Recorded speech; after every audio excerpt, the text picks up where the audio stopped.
Welcome back to season 3 of the BestWorst23 podcast. I'm your host, Joshua Lewa. My next guest is a style consultant, personal shopper, color consultant, speaker, trainer, author, and so much more. And I'm really super excited to hear about her story. And I think, there's a lot that's going to be shared here that I'm super excited to hear about. Previous roles for my guest were as the Vice President of Advocacy and Leadership for the National Council of Jewish Women in St. Louis. She's been a wardrobe manager for Ameristar Hotels. She's been a personal shopper and media spokesperson for Lord & Taylor. Those are just to name a few. And I know, again, we'll get a chance to know a little bit more about your career path. You can follow her at nancynixrice.com. You can find that information in the bio.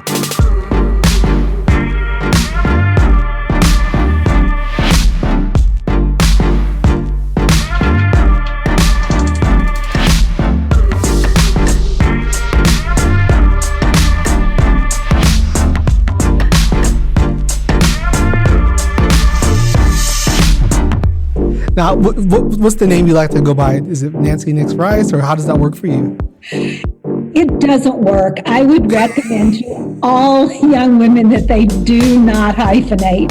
What a pain in the neck. So it's my maiden name hyphenated with my ex-husband's name, which is also the last name of my now adult children, plus my new husband's name. And I can never remember when I travel, for instance, or when I've ordered something and I'm going to pick it up, who did I tell them I am? And I started joking with people that I'm in the witness protection program, and it usually makes them chuckle and stop trying to not give me whatever it is that I'm there to pick up. Well, I'll tell you what, we're going to call you Nancy if that's okay with you. That is fine. I'm never offended. Whichever part of it people use is fine. That's perfect. Well, let's really get into it because, again, just to disclose, I used to work with your daughter and got a chance to do some exploration on you and the wonderful work that you're doing. If you could tell our listeners a little bit more about that. Well, so for 25 plus years, I've worked as an image and wardrobe consultant, which I know sounds like the fluffiest, most superficial, insignificant kind of work that a person could ever do. But the truth of the matter is that as human beings, we just instantaneously assess each other visually. And women in particular are so inclined to connect our self-worth and our self-confidence with the image that we see in the mirror. And the work that I do isn't about putting people in the hottest new trends or the biggest designer name. It's about figuring out what are the specific choices that showcase the things that are the most lovely about that person. And the empowerment that creates and the level of confidence is just really can be life-changing. So obviously my social justice work is about empowerment, the things that I do avocationally, but in every bit as real a way, I think my profession is about empowering other women. Thank you for sharing that. That's really great. I can imagine you mentioned this idea of working with individuals to pull out their strengths and their beauty and their power in so many different ways. And I'm kind of curious about how you developed that philosophy around doing that kind of work. Okay, this is a career path that often has a tendency to attract people who behave a little bit like God died and left them in charge, and who really focus on what's wrong with their clients. And I just don't believe in that. I believe that people come for this kind of help because they're already tender about that element of their life, and they don't need to be hurt. They need to be soothed and healed and encouraged. And the truth of the matter is that everyone is beautiful. We're just beautiful in all different ways. And it's really just a matter of basic design principles about repetition and balance and color theory and all those things that help a woman find the things that showcase her. And the transformations are amazing. I can't count the number of times that I've been in the fitting room and have a woman see her image in the mirror and tear up because she has never seen herself as beautiful before. And it is literally a transformative moment. That is amazing. I can imagine that. It just strikes me, this idea of all of us are beautiful, and that, you know, it's there's some basic things that we can do to figure out how to really enhance that and bring that to the forefront, and how that can be a very empowering thing for individuals. And you get a chance to do that on a weekly basis and probably on a daily basis with your clients, and that must be really inspirational and super exciting. If you can just tell me a little bit, because I talked a little bit more about your past like professional roles that obviously were in a wide variety of areas, supporting women, supporting, you know, fashion. But if you can talk about, did you always know that you wanted to do this type of work? Did this just evolve over time? I mean, I love this philosophy. I think a lot of our listeners are going to love it. But did you always know you wanted to do this work? I didn't know there was this specific work to do. When I was young and growing up, there really was no such concept as someone who helped other people dress well. But I grew up in a matriarchal family. My mom and dad, of course, but then my grandmother and great-grandmother also both lived nearby until after I left for college. And we all sewed most of our clothes. And so I grew up with a sense of what fabrics went with what patterns and the logistics of fashion and how to put it all together. So in that sense, my interest goes all the way back. I went to college intending to major in fashion journalism, took some quirky twists and turns along the way, and ended up graduating with honors in accounting, which I have never practiced for one day in my life. And every April, when I show up with my shoebox full of stuff, my accountant asks me yet again, what exactly did you graduate from? But then went right to work in retail and have worked in some element of the fashion world ever since. Thank you for sharing that. You mentioned this family. This is a part where I think we'd love to hear more about your kind of background. So it's interesting you describe your family as very matriarchal, and how, you know, the sewing and the ideas and the logistics of fashion are some things that you kind of grew up around. Can you tell me a little bit more about kind of that family's network? Kind of what was their influence on you like? What was it like? Where were you from? Kind of where were you raised? All that good stuff. Okay. So fortunately, people never guess this because I don't have an accent, but I grew up in the Deep South in Louisiana. Okay. And I always know there's a set of expectations around that. But whatever, I did. Mm-hmm. And I was really a daddy's girl as a young person. And my dad was, at the same time he was old school, he also totally believed that his baby girl could do or be anything that she wanted to be. And that was a wonderful boost in my life.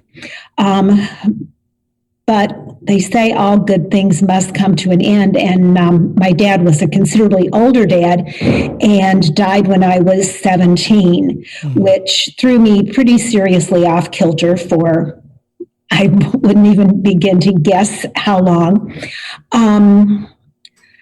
But again, best worst things. I never would have wished to lose my dad, but that then caused me to have an even much closer relationship with my mom. So maybe that, now that I think of it, was sort of the start of my learning how to find the silver lining in whatever kind of situation life throws at you. Realistically, nobody gets to live that dream life.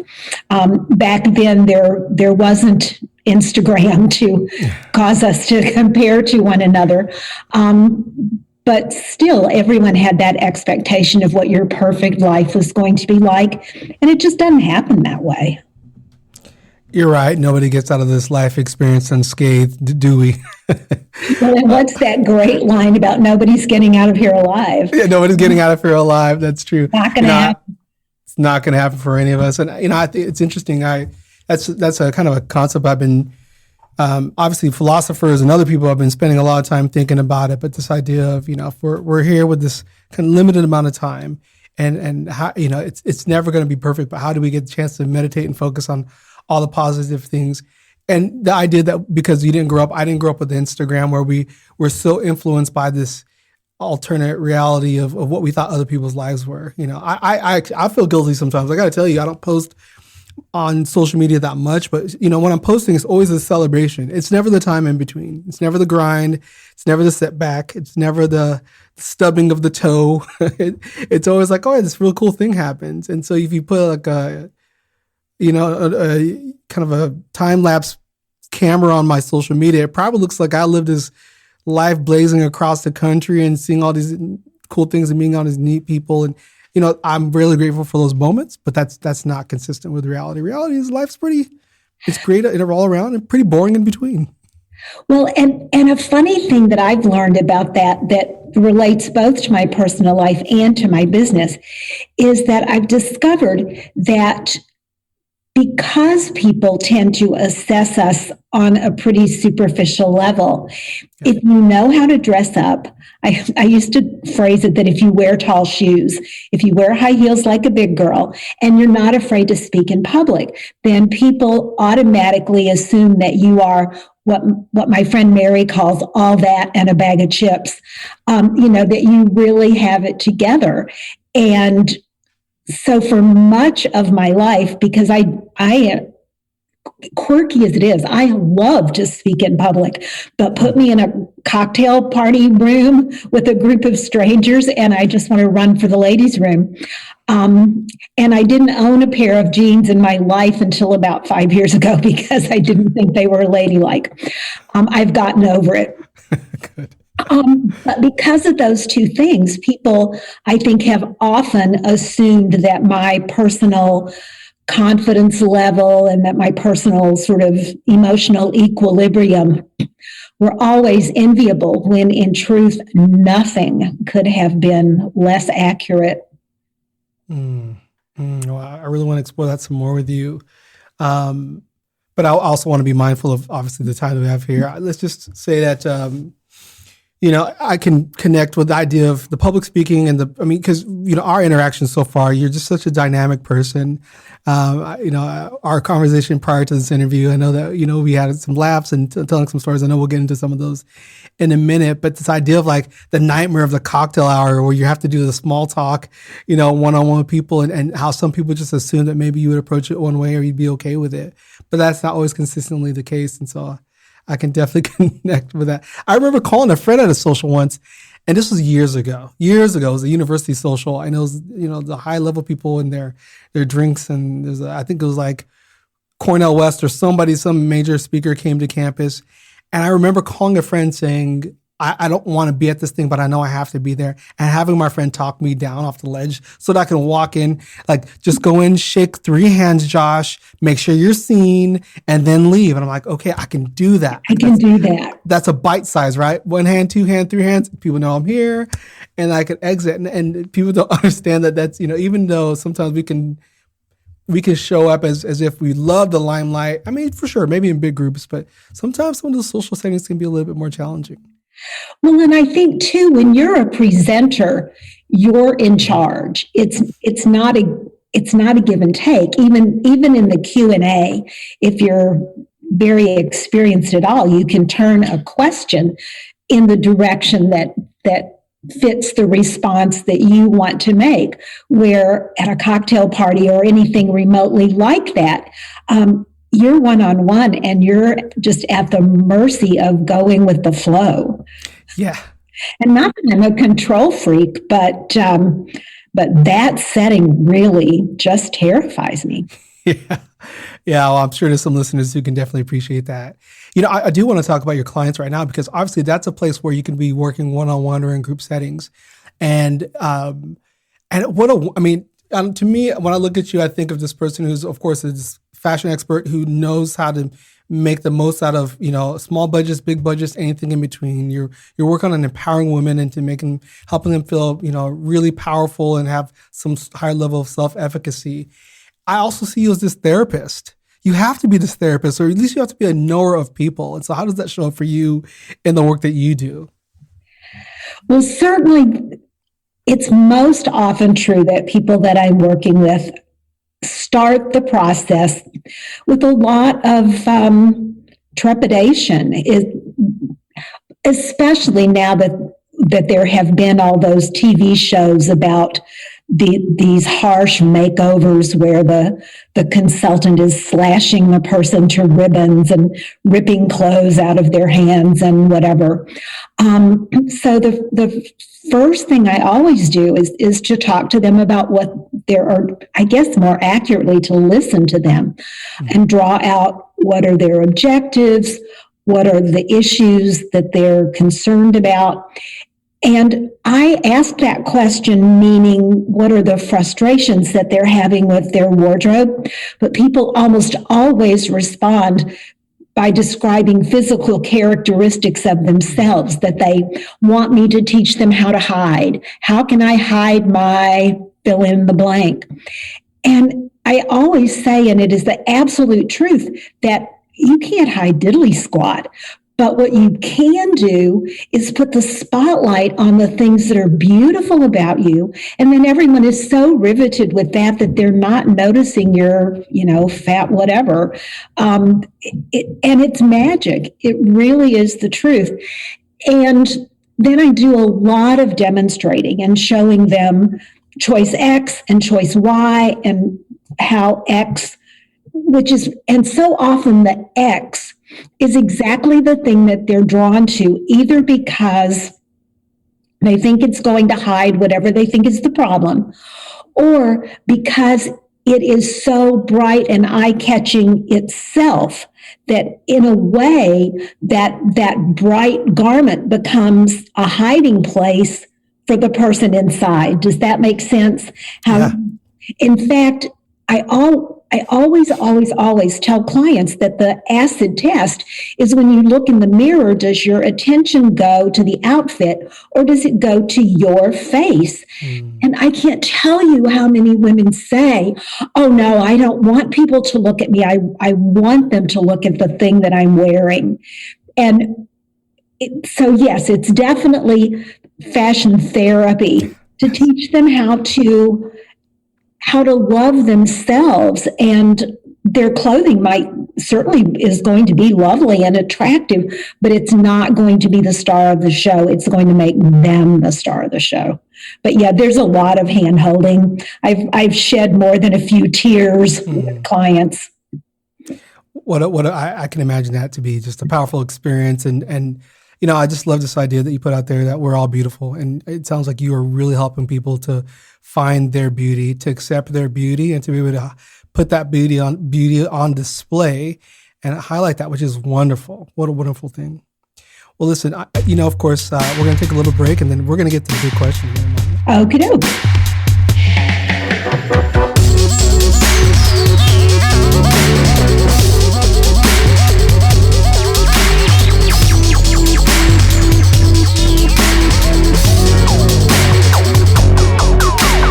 All right, Nancy. So, of course, as we discussed, and our listeners, if this is your first episode or this is your third season with us, our podcast is called The Best Worst Thing, where we talk to our guests about personal or professional setback, some sort of a challenge that they went through, and we ask, what was the situation or setback? How did they kind of work their way through it? And demonstrate some resiliency, and then what are some of the lessons that they want listeners to take away from this? And so, Nancy, of course, I know we've had some discussions about this, and I'm excited to hear your perspective about what is your best worst thing. Well, first, let me set the stage a little. I spent 20 years of my adult life in 2 back-to-back relationships okay, marriages. I'm that girl that doesn't know how to say no. With guys that were extremely controlling, and that was mentally controlling, emotionally controlling, financially controlling. So by the time I extricated myself from the second of those situations, not only was my story around money and finances pretty warped and unhealthy, but my idea about my own agency within the world, my ability to support myself, my ability to raise 3 teenagers, my ability to talk to people at a cocktail party, was really, really at a low ebb.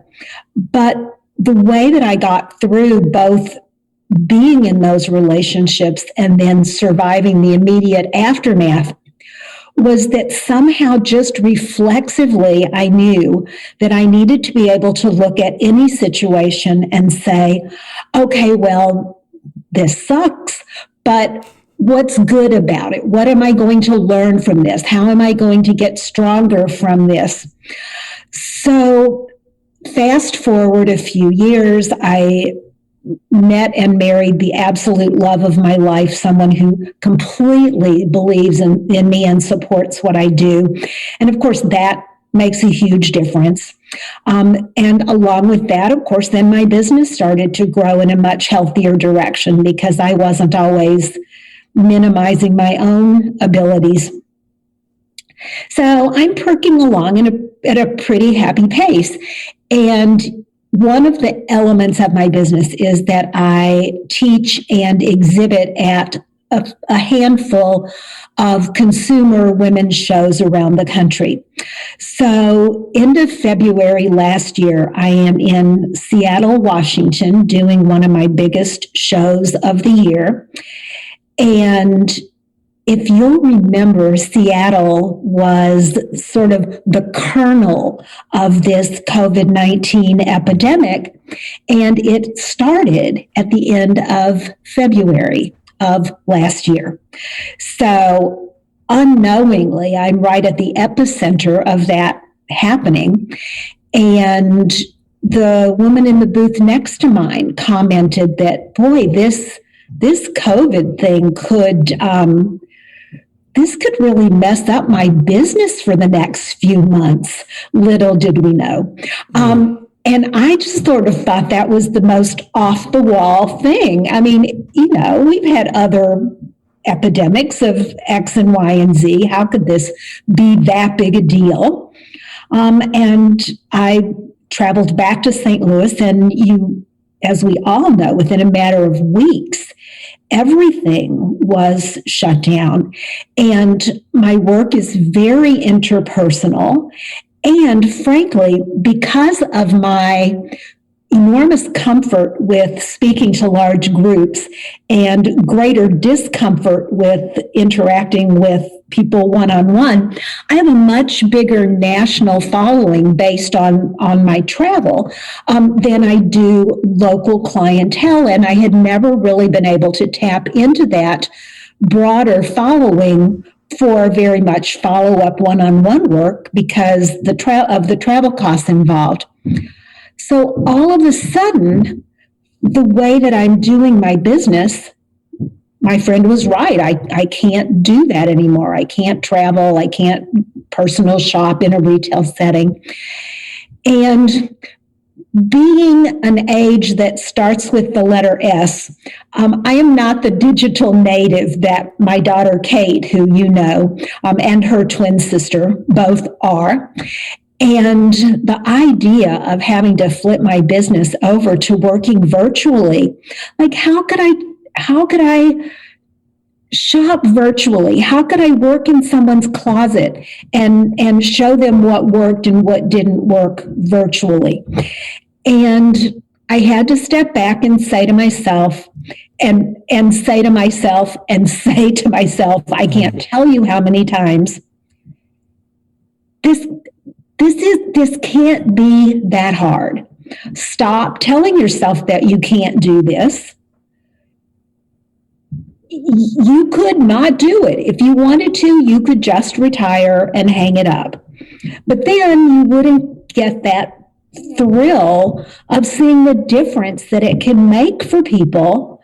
So pull up your doggone big girl pants and dive in and give it a try. And I have been absolutely blown away.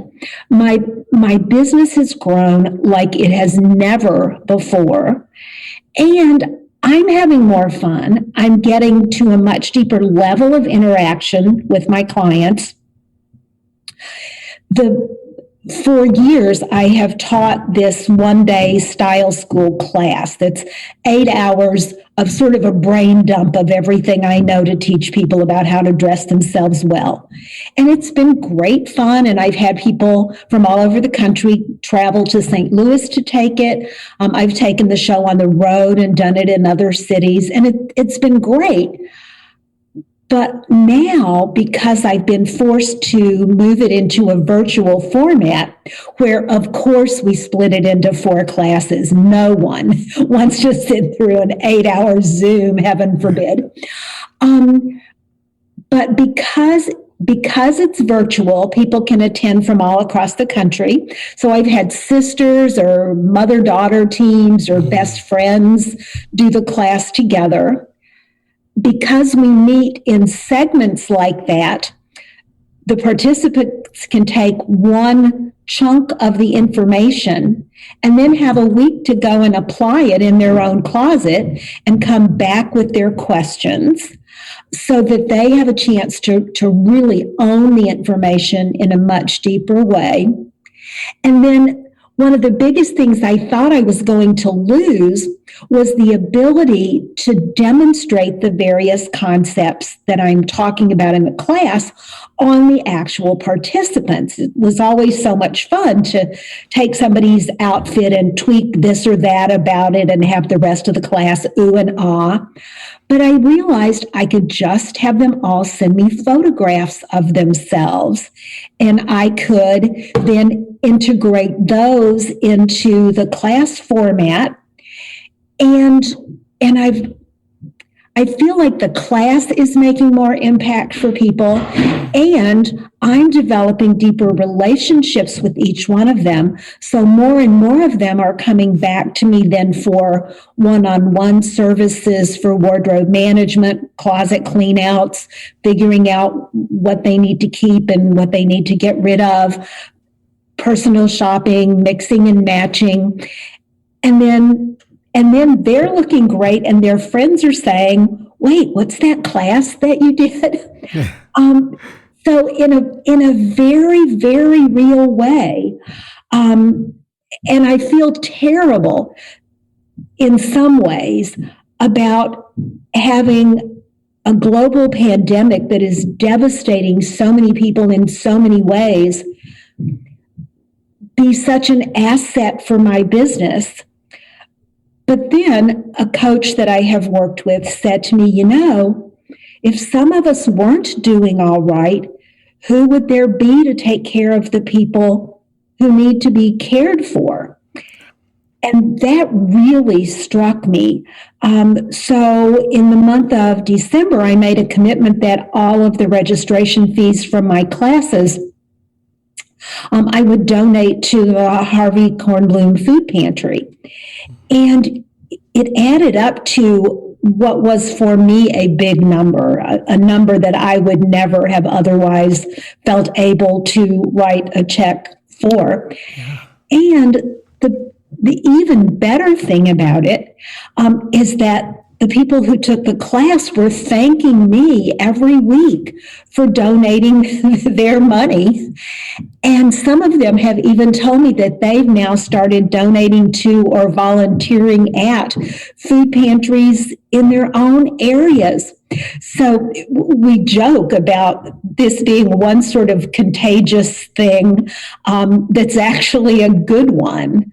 That they have also sort of caught the bug to do that. So continuing through at least the first quarter, I'm continuing to donate a portion of every class registration for the food pantry. And hopefully that will continue to inspire other people too. So it really ends up being a win for me, a win for the food pantry families, a win for my class participants, all of which would never have happened if I had not been absolutely dragged, literally kicking and screaming, and sometimes crying, into the world of teaching and consulting through a virtual platform like this. Absolutely. So who knew? No, I don't think any of us could have anticipated it. And when I think about your story about the 2 divorces and kind of the situations that were not good at all, abusive, controlling, and your ability to figure out some sort of resilience there, right? As a parent, as a woman, as a business person, which almost has set you up for the next potential success and challenge, right? And there's kind of like a philosophy out there of that's why you go through some of these early challenges, is to prepare you for the bigger ones. Yeah. Such a great story that someone from my faith community shared with me during some of the really darkest times of my divorce. Was a story about a man walking through a jungle or a deep, dark woods with only a tiny little flashlight, and him thinking, oh my gosh, this flashlight is so tiny, I can't even see where I'm going. I can't see the way down the path. And then suddenly in his heart, he heard a message from the divine, whatever that meant to him, that said, that's okay. You only need enough light for the next footstep. Mm-hmm. And it was like, that's right. You don't have to see the end of the road. You just have to see that next step. And then the next one after that will be illuminated. And I hadn't thought of that in years and years until we're talking right now, but it certainly applies to mastering new ways of doing business. Okay, I didn't know how to do Zoom. Now I know how to do Zoom. I don't know how to do the next thing, but I'll find out. Yeah, you will. And what to me, here's a few footsteps for you that I listened to, which is, okay, pandemic comes, you get the early warning of you talking to a colleague in Seattle, one of the epicenters of some of the major outbreaks, and it kicks in, and the first acknowledgement, step number 1, right? This sucks, right? Did I say that? Oops. And then going beyond that, I can't, and you intentionally taking this next step, which says with your flashlight, stop telling yourself that you can't. Right. And so now I must. Right. And so, and then of course, taking the little steps to figuring out virtual, which is expanded obviously because now you have more access to people. You have families who would never be able to do this work together with you. Mm-hmm. Are now able to do it from the East Coast to the West Coast to the South to the Midwest together online, and it's expanded. And I love also too, just your take on, right now you're very fortunate that things are steady, and while some people are struggling, but this puts you in a unique position to actually help people with abundance. And I think that's one of the things that when I work with some of the students I work with, that we don't have to be success martyrs. We don't have to be money martyrs. It's okay to make a living. I guarantee if you're a good person in your heart, that when you have more, you'll give more, which is what you're doing. And I love that story about what you did in December and how you're doing that this first quarter until we see what's next. And so it's really inspiring. So if you could just give me one final thought about if you were to talk to somebody who was in your shoes, we didn't have the exact same story, but I'm a part of the 2 Divorce Club, as well as people may know. When you look, if you were to talk to somebody who's in that position, as you and I both know, we went through it, it's an impossible situation. You don't want to go through it once, let alone twice. You find yourself doing things or being subjected to things that you never thought you would in your life. If you were to talk to that person and to help them get through, what would be one piece of advice you would say, to help them through that time of their life, considering where you're at right now? So being a talker, I have to tell you two things, and not just one. And being an age that starts with an S, we're going to hope that I still remember the second one after I tell you the first one. So one of them, whether this was the first or the second, one of them is to surround yourself with people who believe in you and who are willing to remind you of who you are at your best.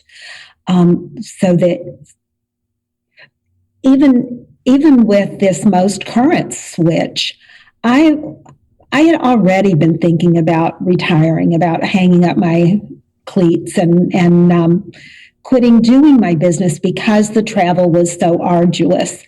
And my twin daughters kept saying to me, "But Mom, you can't.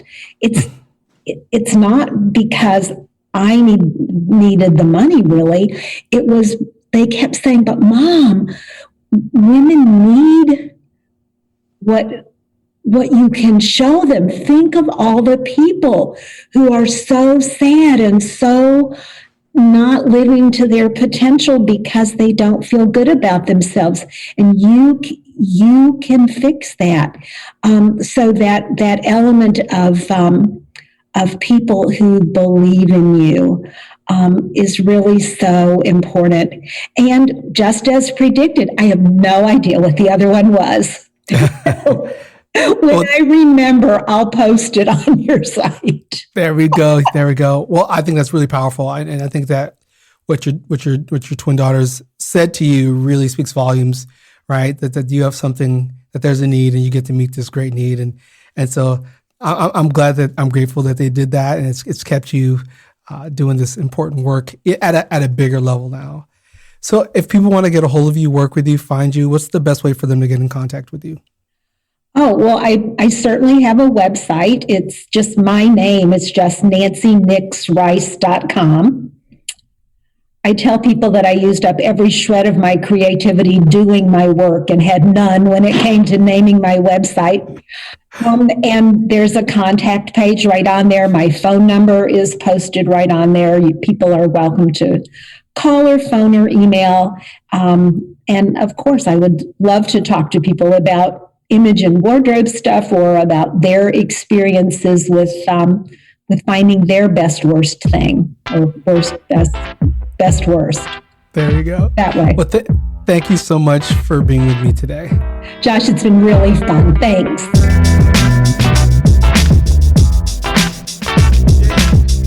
Thank you for listening to the Best Worst Thing podcast.